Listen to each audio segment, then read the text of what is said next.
Hello, Paul Hamilton here. Today we're going to look at an iPad Monthly. We're going to look at Google Slides, fantastic new update, and we're going to look at how to actually participate in a literary conversation. So let's get started. So I'll open up Slides, and I've done a little bit of setting up initially. So here's my conversation. Now this would work wonderfully well as a homework task, because if we're using Google Slides and we can collaborate, we don't have to be in the same room, in the same classroom. So this would be a great thing to have as a rotation activity, as a homework task, or include some students on the other side of the globe. Let's get a little bit more global and collaborate.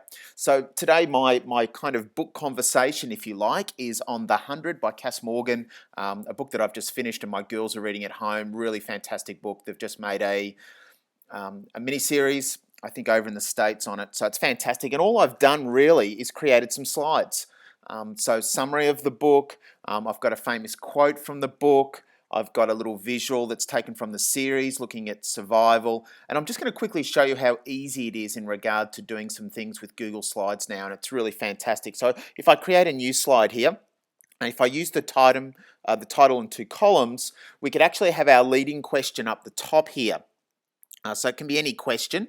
And the thing that I love about this is we can actually split the two categories into the two people or the three people that are actually using the conversation. So in this case, it could be me and Jill. And we can actually have our students in different areas of the document contributing to the conversation or the discussion. We can also do some really cool things in regard to adding. So one of the best new features, and it took a while to happen, but we can actually include images. So we've got images there from photos or from the camera roll. We can bring those in really quickly, and you can see how easy that is. We can also do things like bring in tables. So tables can be really effective in regard to creating just a really simple table to do some data analysis, to actually organize the thoughts and the summaries that's actually going into the book.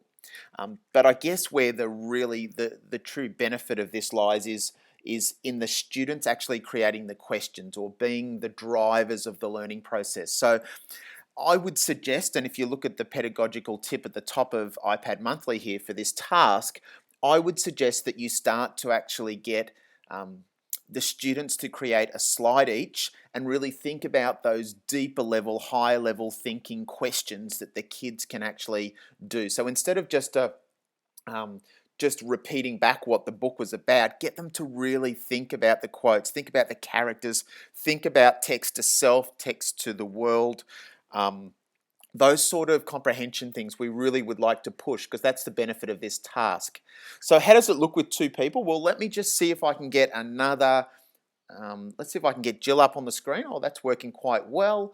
And I'll get her slides open.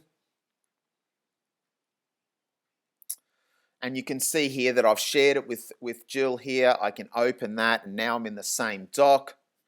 And we can actually have a look at how this is actually going to develop as a task. So if you haven't got Google Apps for Education, certainly worth looking into, especially if you've got iPads, because it actually works beautifully with it now. So now you can see I'm in the same area. So if Jill actually kind of is contributing to this area, and she can actually click in here, and she's going to start typing about what the book is about. And if I jump in here, I think one of the tips that I would have is kind of design the book is about. You can see here that we're in the same kind of area here, and it's looking really good as a collaborative effort, and we can be working on the same thing, and the different colors means that there's different things in here. You know, questions like this, really getting students to think about the book and the comprehension that's behind it. And you can see there on my book there that Jill's popped up. Now you could have this in groups of 3 or 4. It'd work even better to really get some conversation going. And look, Google Slides is fantastic in regard now that it's got that insert picture that we can really bring in the outside world into our presentations and into our conversation. So that's a really quick tutorial about how we can actually use Google Slides in regard to a book conversation. Once again, the benefit is in the questions. The benefit is in what the kids are actually typing. and actually talking and discussing.